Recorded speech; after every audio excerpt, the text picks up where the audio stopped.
Бүгін жиналышқа келіп қатышып, уақытыңа бөліп жатқаныңызға, ушул демилген көтөргөн биздин юстиция министрлигине терең ыраазычылык.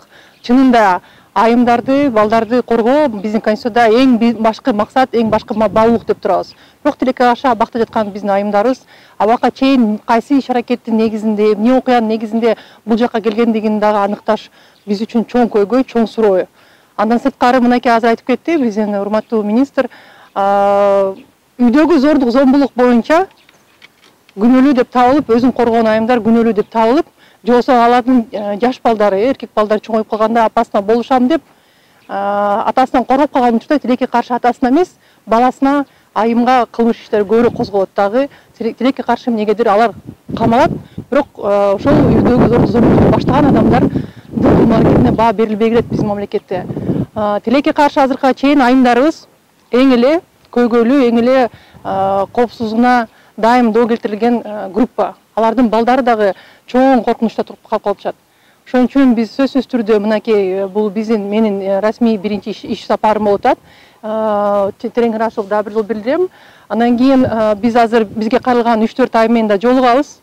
Андан сырткары ушул үйдөгү зордук зомбулук маселелери боюнча иштердин кароосун азыр биздин прокуратура кызматкерлери чынында так убагында ыкчам өзүнүн иштерин алып баратат, албаганына баа беребиз. Ага биздин мынакей мыйзамыбыз боюнча толук кандуу укугубуз бар. Анан дагы эң башкы маселе ушул жаза аткаруу системасында иштеген биздин айымдар. Негизи эле бар кызматкерлер. Силердин өзүңөрдүн укуктарыңар сакталып атабы? Жетиштүү деңгээлде силерде социалдык колдоо барбы мамлекет тараптан, жокпу?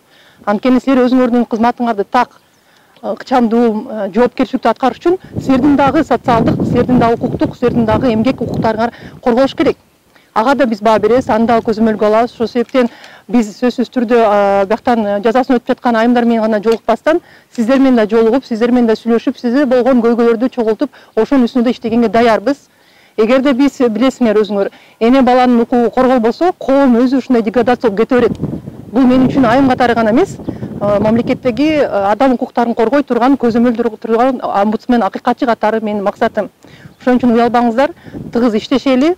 Сиздердин укуктарыңыз корголсо, силер өзүңөрдүн кепилдигиңерди, коопсуздук кепилдиктерин, үйдөгү маселелерди, ТНТП, каржылоо, социалдык, же болбосо эмгек укуктарыңар корголсо, анда демек силер дагы аткарган кызматыңар так адам укуктарына, баалуулугуна корголгон болуп иштейсиңер деп ишенем да. Анан эгерде силердин өзүңөрдүн укугуңар сакталбаса, анда силер дагы кимдин укугун кантип сактамаган. Ошол себептен сураныч, бүгүн биз сиздер менен дагы, бүгүн эртең башка күндөрү дагы келип, силер менен дагы сүйлөшүп, сиздердин да укуктарыңарды канчалык деңгээлде сакталып, канчалык деңгээлде жумуш иштериңер так силерге кооптуу, коопсуз болуп тургандыгын текшергенге даярбыз. Рахмат, ишиңерге ийгилик. Дагы ушундай келип, тыгыз кызматташта болобуз деп ишенем. Жаза аткаруу биздин органдар менен биргеликте. Анан албетте бүгүнкү биз өткөрүп аткан иш-чарадан кийин прокуратура кызматкерлерине дагы алардын канчалык деңгээлде жаңы мыйзамдардын күчүнө кирдиби, кирбедиби, буга чейин алардын алдында турган милдеттерин так аткарылышына баа беребиз. Рахмат.